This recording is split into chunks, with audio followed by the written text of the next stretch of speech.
Ann Curry, thank you so much for joining us here on Straight Talk. It's nice to have you back here in Portland. We're at the beautiful Behind the Museum Cafe, and you've been here before. Oh, it's one of my favorite places, and hello to Oregon. It's always such a warm hug whenever I come back, and just to walk around downtown Portland, even now as it's emerging from COVID, it's like good medicine. It's really great to be back. Well, welcome so hello back. Portland, and hello Oregon. And congratulations to you on your Edward R. Murrow Lifetime Achievement Award from the Murrow School of Communications at WSU, honoring your extensive career. I mean, that must have been a momentous occasion to receive that award. It really was. I mean, I've had 3 former colleagues just invite themselves. My husband even invited himself. I didn't want to ask anybody, to make the big trip, but they all wanted to come because it is a big deal, mostly I think because of Edward R. Murrow's high ideals of integrity and courage and also humanity. And I think that, for anyone, I think, to have their work sort of be compared to that is, incredibly humbling and of course delightful. And on top of that, it really targeted the specific work that I've been sort of almost secretly doing, trying to sort of not talk too much about it, but just making sure that I was in a position to argue for it and get it on television. And that is the work that gives an opportunity for people who are the least among us, those who are, and especially those who suffer, those who are not heard, to give them a chance to speak and be heard by the largest audience I could muster. And so that's been my secret, well, not secret, but just my persistent, almost not too much spoken plan, which is, and really I can say it's been the thing since the Pacific Northwest all the way to New York and beyond, probably the single most important factor I would think about every time I made a major career decision. Can this lead me to that? And it did, and here I am. So it's not for all of that, but also I need to say, Laural, I know you've only asked one question, but I need to say that Oregon made all this possible, even this award. I mean, if it wasn't for Mrs. Hattie Converse, my English teacher at Ashland Senior High School, insisting that I go to college, even though my family couldn't afford it, even though no one in my family, in the history of my family, had ever graduated from college. And it wasn't for her, I wouldn't have gone to the University of Oregon and studied journalism. And if it wasn't for the Carpenter Foundation in Medford, Oregon, which gave me a little scholarship that gave me hope that I could get through. So, you always have people so it's not really your award, really, it's a bunch of others, as people's as well. Well, people admire the work you've done so much, including the dean of the school. I had a chance to talk to Dean Pickleton, and he said you embody what Edward R. Murrow represented with integrity and trust in journalism, giving voice to the people who haven't been heard, holding people to account. And he really emphasized your empathetic reporting. And he shared with me a photo of the award that you won, a replica of the microphone that Edward R. Murrow used in his broadcast during World War II, his CBS radio broadcast in London. What was it like to get that particular award? Exactly, and it's massive. It's just the idea. I mean, it took a great deal of courage in those years. And Edward, people think about, the Un-American Committee and all of that, and Eugene McCarthy, and the courage that Edward R. Murrow had in those days. But the fact that he took great risks, physical risks, to cover World War II, including reporting using that microphone from London as it was being bombed. It was a tremendous, meaningful honor. I will say, though, that my reaction was much more sort of practical. It's enormous and incredibly heavy. I mean, like, it is about this big, and it's made, I think, of bronze or something. So, I mean, if a pen is mightier than the sword, that thing is a nuclear weapon, I'm telling you. But it also speaks, I think, to the power of story and the power of communication. And why, and especially now, truth matters. The idea that forever, ever since the beginning of us, of humankind, having access to information we could trust was how we have emerged from the middle of the animal kingdom now to the top. It's what has allowed us to save each other and ourselves. So that microphone means a great deal. It means more than just an award.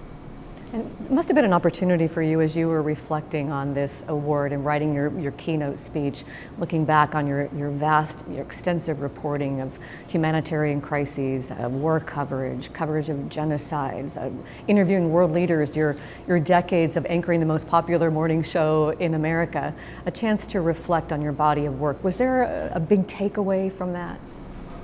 I think the biggest takeaway for me is that no matter what the world and your bosses, you're at the time, whether you're whoever you're working for, whether you're an artist even, the world pushes you sometimes with its own motivations to do things the way the world wants.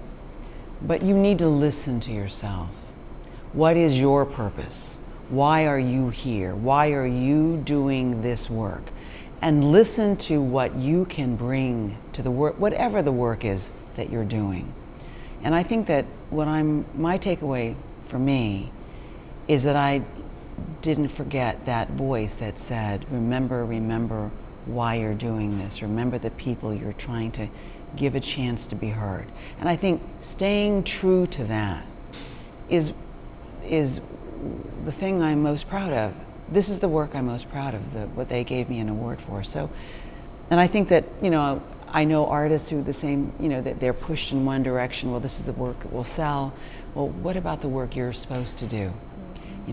A company that is supposed to make this, and they get pushed to maybe make it a little bit with a little bit lower quality, but that's actually not why they got into it. How can you do the work that you were meant to do, that you feel a purpose towards doing? And I think the struggle to stay true is one that we all experience in life. And I'm just glad that I didn't forget that, even though there are many hurdles to even getting this work done. I mean, most of the stories that were awarded are ones that I had to fight to get green lighted. It took years to get bosses to agree to cover genocide in Darfur, and in fact, that's the line, I think. If journalists have to cover anything, it is when it's our capability to be inhumane to each other and to wake people up to what we all know, and that is that we can't tolerate that. Just as I think people are waking up, have been awakened to what's intolerable in this war in Ukraine. There is a core compassion and goodness in humankind that I have seen over and over again, even under the worst of circumstances, covering the worst of inhumanity and suffering. And this core, deep compassion, this wish to save each other, even people we don't know, I've been reminded of it over and over again. And it's a kind of beauty that I wish we could all see in ourselves, especially now when we've moved away from our compassion towards anger and fear and mistrust for a lot of reasons that are not our fault. I know you've said that in the kind of reporting that you do, you have to have faith in humanity, that they'll open their hearts. And of all the reporting that you've done, is there a story or two that really stuck with you through the years? There's so many. How much time do you have? There's so many stories. I think one story that though has really stayed with me is the story of Sifa. There are many stories, but Sifa was a young woman in Congo in a war that was little covered. More people had died in that war, and women were particularly being targeted in that war, which is ongoing. It's changed, but it still persists. More people had died at that time than in Afghanistan and Iraq combined. And we were trying to basically document what was happening to women there, and so we went in and we found a hospital where a doctor was really upset that the world wasn't paying attention. And without thinking, he just led our crew directly into an operating room where we saw this little girl. She was a teenager, maybe in her 16, 17. She was naked under a blanket. She was shivering. Her hand was on the metal table next door and it was shaking. And as any one of us would, you want to, and I didn't know why we were in there, but I could see her fear. And so I held her hand and tried to make her feel a little bit better. And before I said to the team, we should not be here. So we backed out from where we should not have been. And the next day when we went, I remember asking her what had happened, telling her who we were, apologizing for barging in, and asking her if she would tell us her story. And she did, and she told us her name was Sifa, that she had seen these rebel soldiers under this rebel leader named Laural Porter, who we later interviewed, how they had come in and they had killed her parents right in front of her, and then they took her and kept her for months, and they chained her to a tree, taking her wherever they went. And when they finally decided that she wasn't worth anything to them anymore, they left her chained to a tree. And she talked about how she cried out for help, and how men from a nearby village heard her cries and came and cut the chains and carried her to the hospital where we found her. So that's when I asked her, "Do you want revenge?" And she said, "No. What I want is to rise from this bed. I want to thank the men who rescued me and carried me to safety. I want to work for God. And if there is a chance, I want to feel a mother's love again." That's a voice that we all need to hear, of a young woman with that kind of depth. And the phones lit up at NBC Nightly News when that story ran. People were calling, wanting to protect her, defend her, contribute, do something all over America. People in America who had never knew about this war now knew something about it. They didn't know this child's language, and yet they cared about her. They didn't know her culture, and yet they cared about her.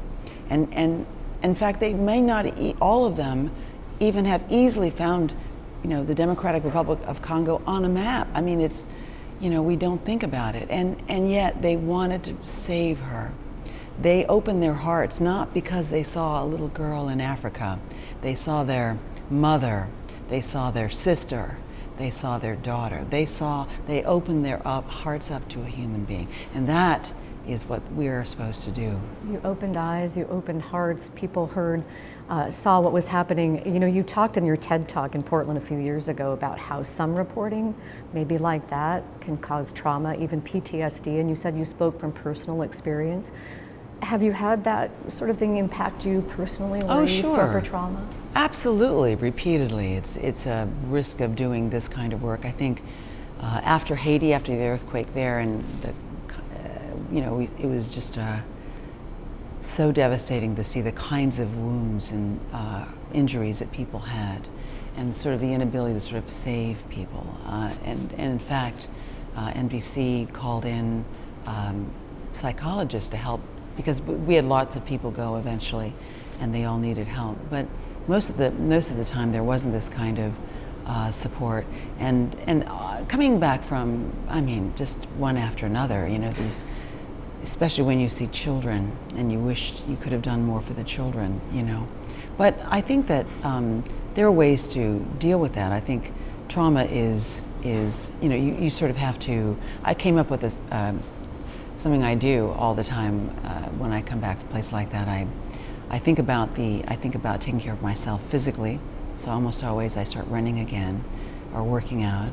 I try to take care of myself emotionally. If I need a therapist, I'll go talk to my girlfriends, talk to other frontline reporters, and others, photographers who cover those kinds of stories, and we sort of talk it out.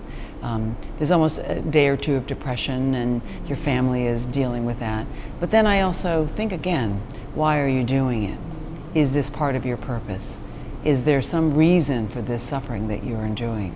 And there always is. And then you get back up on your feet, because every story, every one you go and do next, deserves all of you. It deserves not a person who's disconnected, but a person who can lean in. So, and so it's been too much at times, but it's not been too much overall. There has been enough purpose for this to have made it worth it. I have no regrets about any of it. True to yourself, as you said. You know, you talked in your keynote speech about integrity in journalism. You have been a champion of a renaissance in journalism, defending the truth. You and I are of an age, we grew up watching Walter Cronkite with our families, and he was the most trusted man in America. How would you describe where we are today in journalism when it comes to trust? Well, journalism has never been a popular thing, right? And I always say to young journalists, people want to become journalists. If you want to be popular, don't become a journalist, because you need to not think about being popular. You need to ask people hard questions with respect. You need to tell people what they don't want to hear with respect. But on the other hand, if you are earnest and you are pure in your motives, if you give people the facts that they need to know so that they can make up their own minds, which is I care very much about. And that's, I think, why Walter was so trusted. Walter Cronkite, who I got to meet at one point, my hero, I got to meet him. The reason I think he was so trusted is because when he had an opinion, he marked it. He let you know it was going to be an opinion. But when he was not telling you an opinion, what he was trying to do, and what you felt from him, was that he was trying to give you, he respected you enough to give you the facts so that you could make up your own mind. He wasn't trying to persuade you with that tone of voice or that extra adjective or that word that didn't have to be there. And I think that that's exactly the opposite of what we're seeing today. Look, Walter Cronkite lived in a time when America, when the world was not awake on so many issues that should have been covered. It was largely a male, Caucasian male-dominated profession in which there were so many stories that weren't covered that involved women and people who are not Caucasian and male, that now that we're awakened to, and we're smarter about our world and how we have to reflect and pay attention to stories about all kinds of people. So, and that's what we've evolved to become more of. But I think because of the technological revolution and its devastation on journalism, murdering thousands of newspapers in the last 15 years, local newspapers which have been the glue for trust in our communities. And I believe there's a direct link between the dramatic increase in mistrust in journalism and the death of these local newspapers, and the pressure on local television and national newspapers and national magazines to become more bombastic, to become less thoughtful, to take less time to sort of look at how to make sure that they're striving to to fulfill their mandate, the mandate of accuracy and independence and accountability and humanity, and yes, fairness, with an eye always to the truth as your North Star. And I think these great principles that have been around in journalism since the 1600s, since mass media really began with the with the big press, and as we saw its first, the Gutenberg Bible was its first great production, but newspapers were also its production, and these principles, while they should be debated and they should evolve to the demands of our times, they still resonate, don't they? And it's because they resonate. It's because we need these principles to maintain trust. Why should you trust someone who is railing at you and trying to manipulate you to think a certain way? Why should you? And I think the public should be doubting, and it should be questioning. I think for us, for those of us who are journalists, I think we should step up and be more trustworthy. And if we can do that, we will be more trusted. But in the end, journalism is not science. It is a human endeavor, a beautiful effort to find something real that might help people awaken. And the people who are listening or reading are humans. And the people we're talking about and reporting about are humans. So there are just so many ways for there to be mistakes. that if there's a purity of motive, if there is a purposeful, a true wish to find the truth, there are great stories, there are great moments, there's great clarity and illumination that's possible. And what's the alternative? That we don't try? That we don't try to be fair? That we don't try to be accurate? That we don't try to be independent? That we don't try to be worthy? No, we have to keep trying. And as for all its messiness and complication, it has, for me, it has been a noble. I've felt towards it a noble profession, even in despite all some of the justifiable criticisms of it today. I think of it as a service job, and I believe in its future. When you talk about truth often suffers during a war, and we're seeing that right now in Ukraine with misinformation, disinformation coming from Russia's Vladimir Putin, but also, as the New York Times has reported, from American conservatives, some echoing the Kremlin's misleading claims. How do you see the role and the importance of journalism real time right now in the coverage of Ukraine? Well, there's been some really fantastic coverage of Ukraine. There also has been coverage by people who have not had a lot of experience covering wars, and you can hear that in some of their reporting. But I would say that ultimately, the rise, which has been occurring in this country, of fact-checking sites, of fact-checking thinking in our reporting, of making sure that we're not just throwing information in front of people, but rather making sure it's true. That's actually foundational. We're actually always supposed to be trying to make sure something is true, and if we can't, to attribute it and to look for other voices to make sure that we get closer and closer to what's real. So I think it's vital.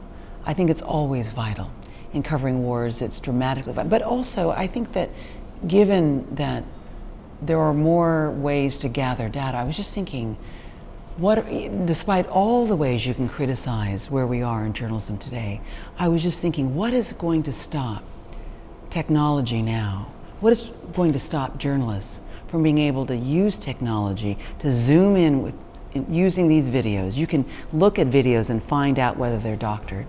Their fingerprints that let you know. And if you find a video that's not doctored and you see Russian soldiers committing atrocities, you can zoom in and find out maybe what unit they're in. You can do your research and find out who's leading that unit.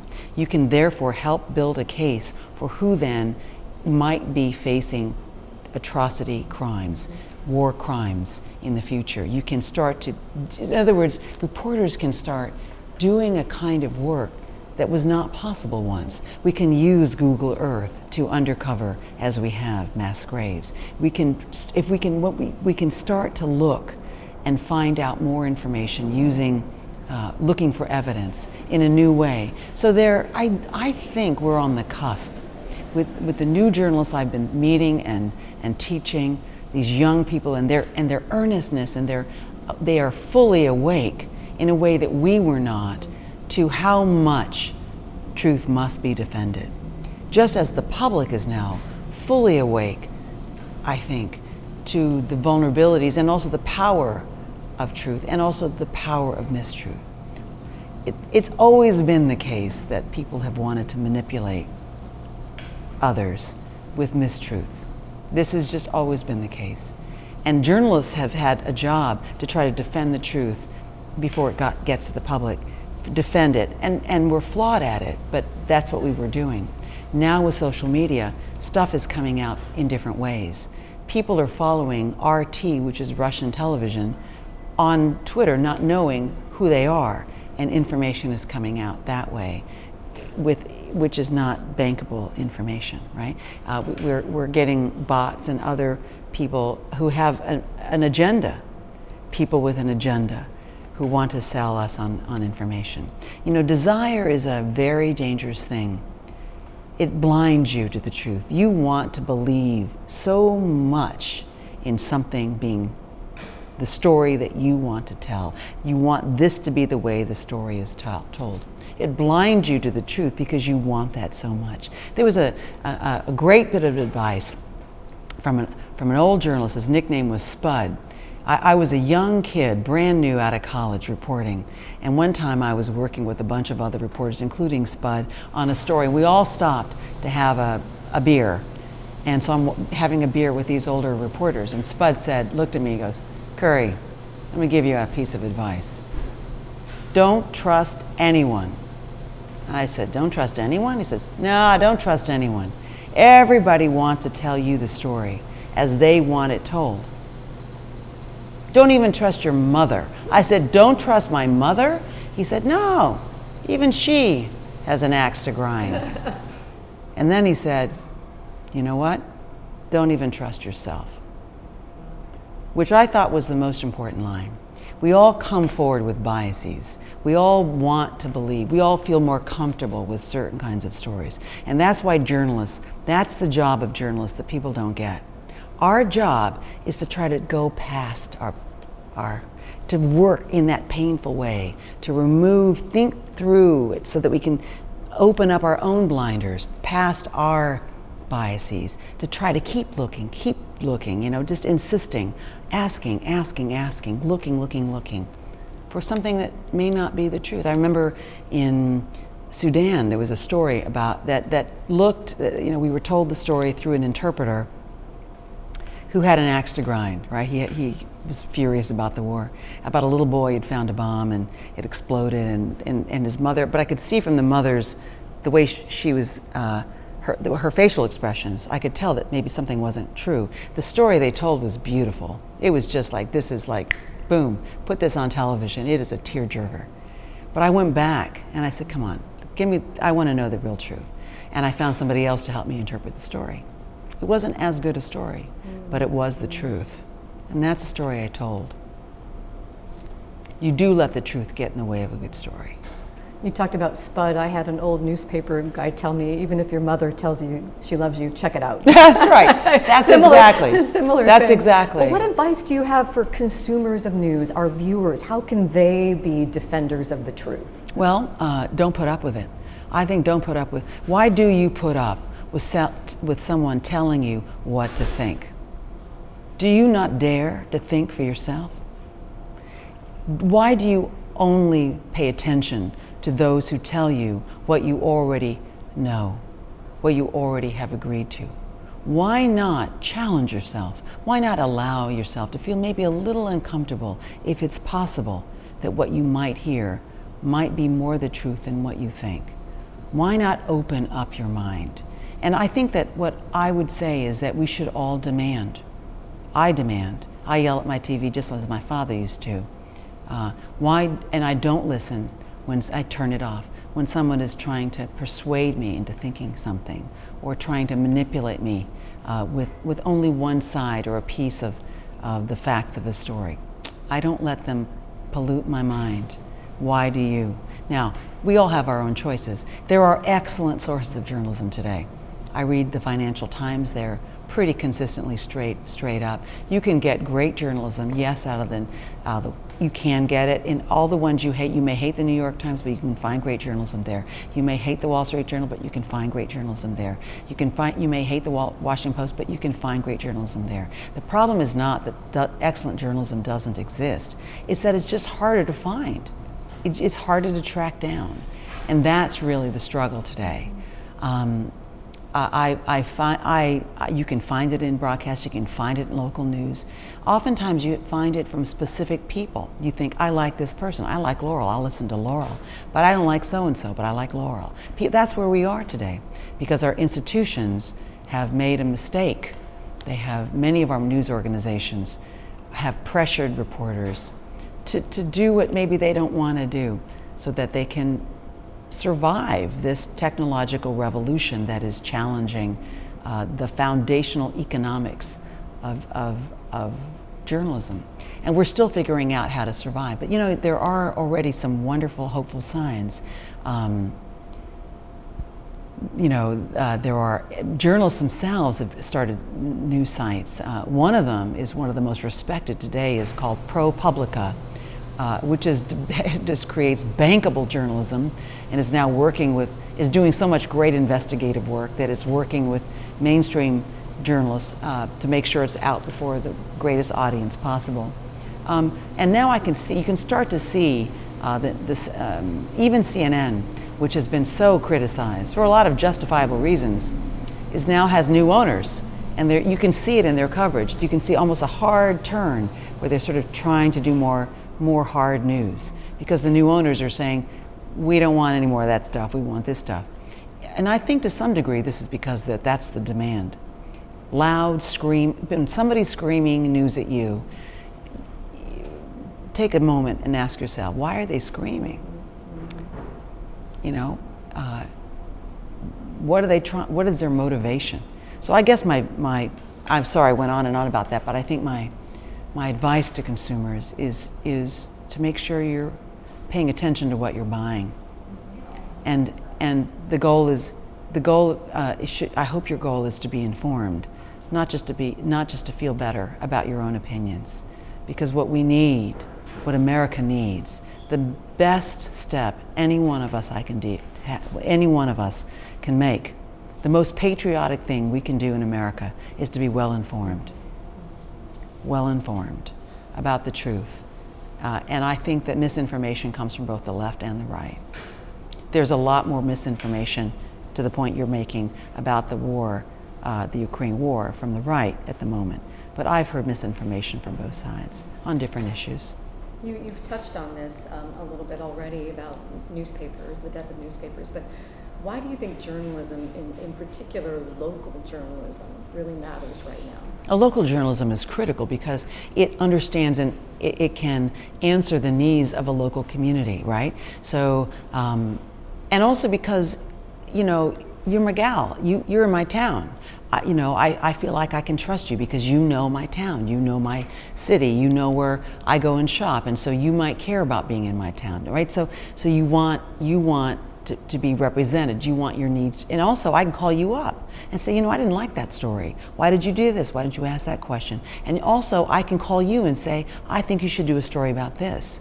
So that local news is really, to me, it's the glue. I think the reason the East and West Coast was so surprised that Donald Trump won the presidency was because of the death of local newspapers, because they weren't paying attention to Middle America, because Middle America was not being listened to, was not being heard. So if we want to know ourselves, we need local news. And if we want to be connected to each other, we need local news.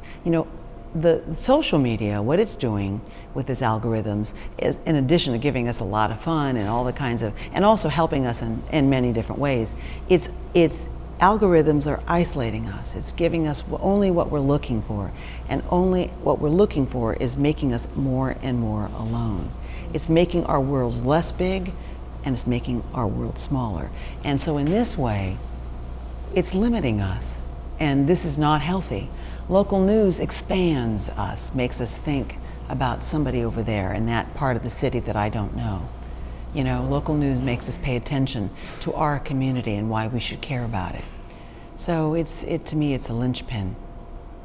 You got your word from WSU, but you are a duck. You went to the University of Oregon. I am. I know Oregon has a special place in your heart, even though your life and career have taken you all over the world. What does Oregon mean to you? Oregon, the University of Oregon? Just Oregon, the state of Oregon being back in. I wonder if I could ever have had the life that I've had it not been for the nurturing I've had in this great state. I think Oregonians don't realize, I really don't think you know, and I now live in the East Coast, I don't think you really know, and I don't think I knew when I was living here, how great the state is. I mean, everything is here, and I think you underestimate. I think Oregonians underestimate this state and themselves as a result. I don't know why this state should not aspire to be the best state. It has everything: the beauty of the ocean, the beauty of the mountains, the beauty of the snow, the valleys, the hiking, this great medical school you have here in Portland, and just the drive, the walks, the goodness of the people.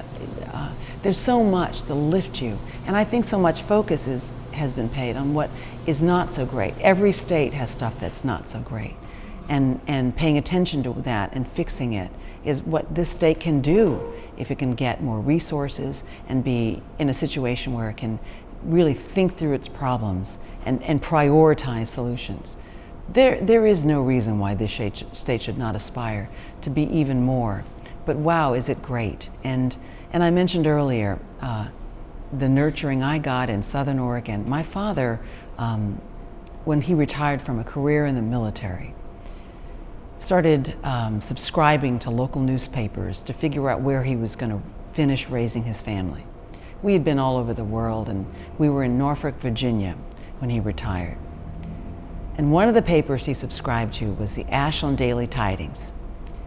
And one day he read in the Ashland Daily Tidings, on the front page, he saw the mayor's wife's bean soup recipe on the front page, and he said, "Dag nabbit, that's the town for me." So he loaded all of us up in the station wagon, and he drove all across country to Ashland, Oregon. And I thought, "Dad, where are we?" You know, because Ashland was maybe 15,000, maybe 14,000 then, and it was such a small town. It had great schools. I got so lucky. At Ashland Senior High School, I had a great English teacher, I had a great debate coach.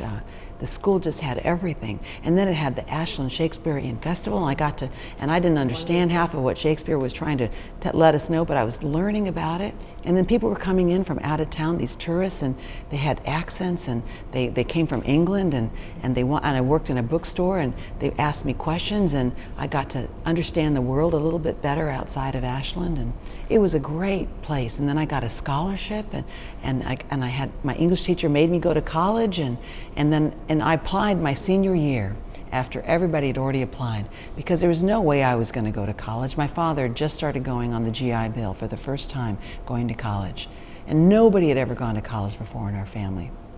And so with this little scholarship from Carpenter Foundation in Medford, Oregon, and when Mrs. Hattie Converse made me go to that front office and I had to apply, there was only one college that could accept that I could even afford the fee to apply to. I could only afford one, and only one college was still accepting applications, and that was the University of Oregon.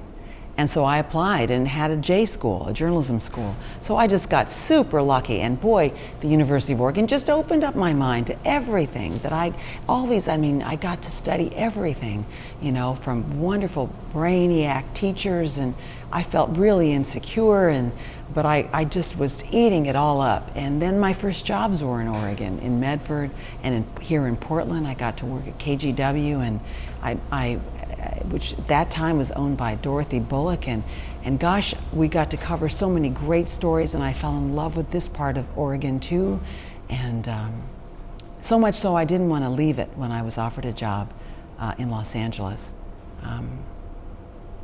but I did, but I've never really let go of Oregon, and I come back all the time. I have people here,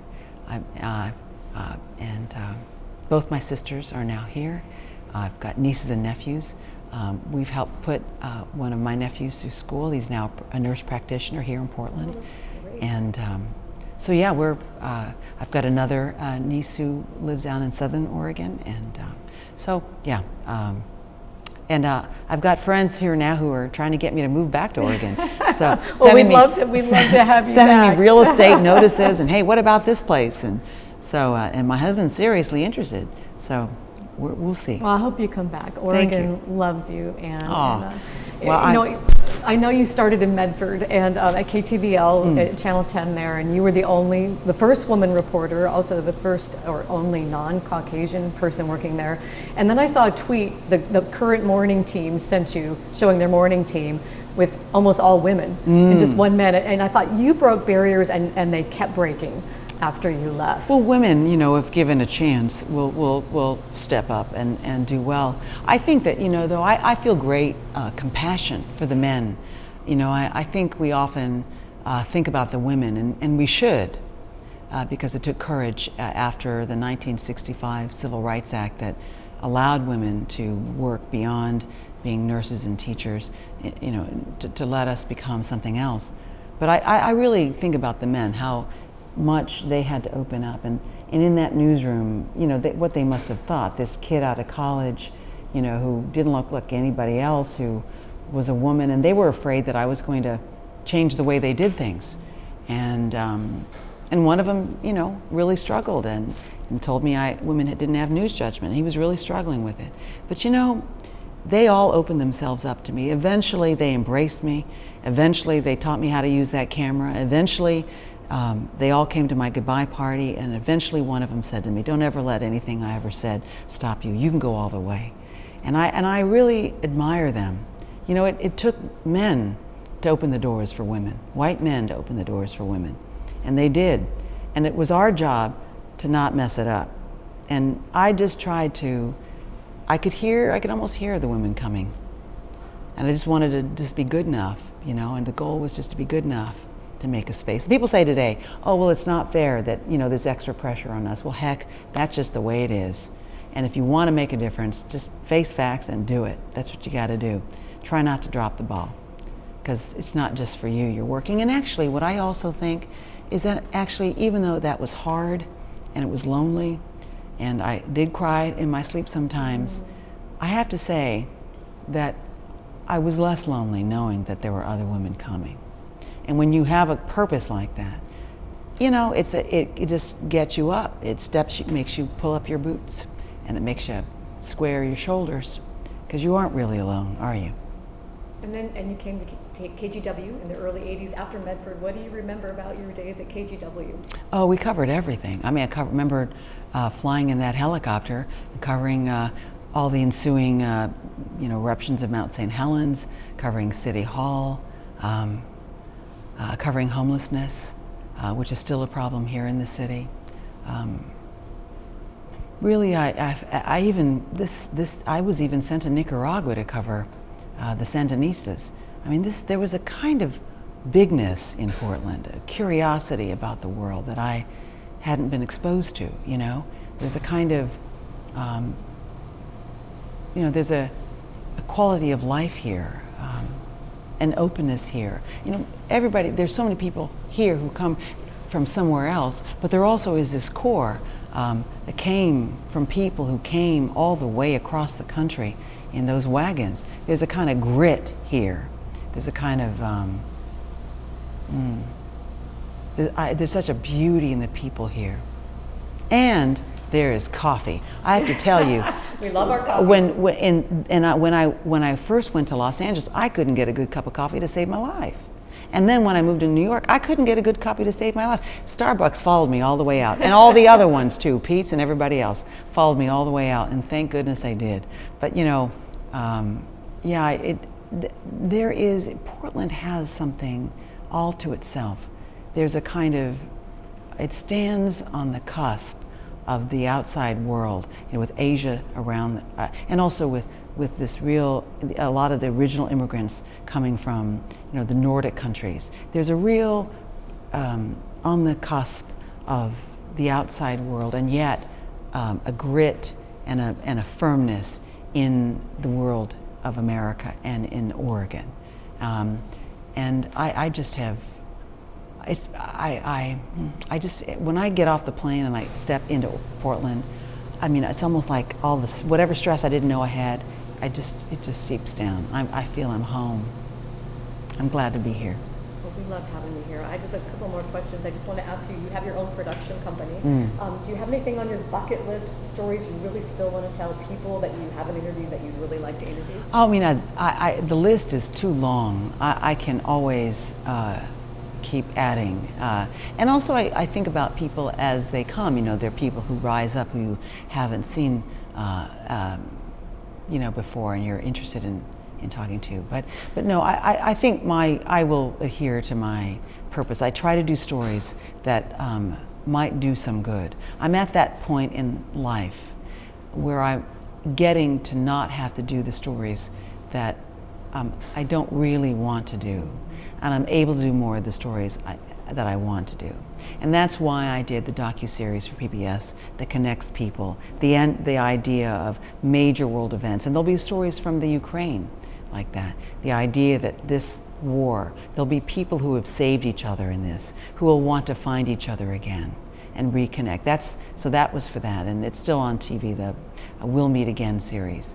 And the Chasing the Cure series was really about trying to help people who don't have access to medical care, the least among us, those who don't have medical insurance, those who live in rural communities, and there are many of them here in Oregon, and then connecting them with the best doctors, the people who are, the Harvards, all those people, and getting them diagnosed. And we did do that, and there are people who are now, they're healthier and feeling better.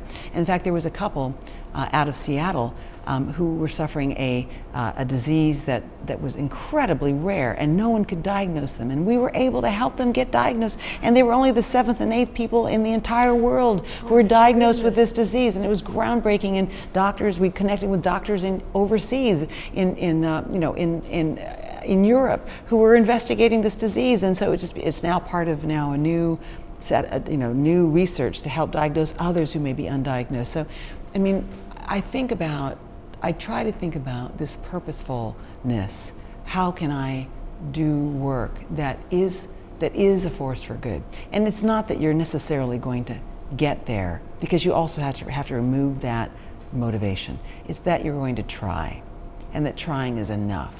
And so yes, there's a documentary series that we're still in the ground stages of, and there's an interview series that I'm on the ground floor of. But my aim is always going to be the same. What good can come of this? Well, is it hard? Is it maybe it won't be successful, but good might come of it? Let's go. Let's go. We know you'll always be true to yourself. As we wrap up, a final thought for our viewers? I guess just thinking about that off the cuff, I guess the thing I would say is I believe that humanity, because I'm also a student of history, I'm a forever student of history, that humanity, as I have seen it through my studies, but also through my work, and seeing some of the worst of humanity, I've concluded that if you step back, it is almost impossible, I would submit to you impossible, not to see humanity move, stepping up and up and up, and then falling, and then getting back up and stepping up and up and up, away from poverty, away from starvation, away from war. And the reason for this is truth. We open ourselves up to each other and try to help each other survive and rise. This is this is how we have risen through time, how we've saved each other. The reason we even still exist, even though there have been times in human history when we could so easily have gone extinct. We came very close in our ancient history.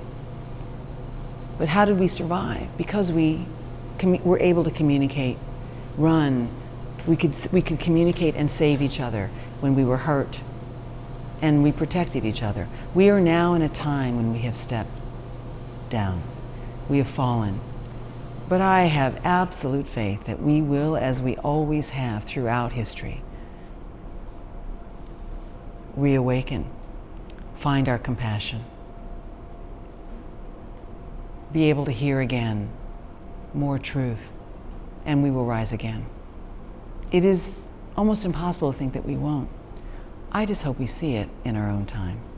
But this faith in the future is why I have done my work, why I've chosen humanity, chosen journalism, and to try to conduct it with humanity.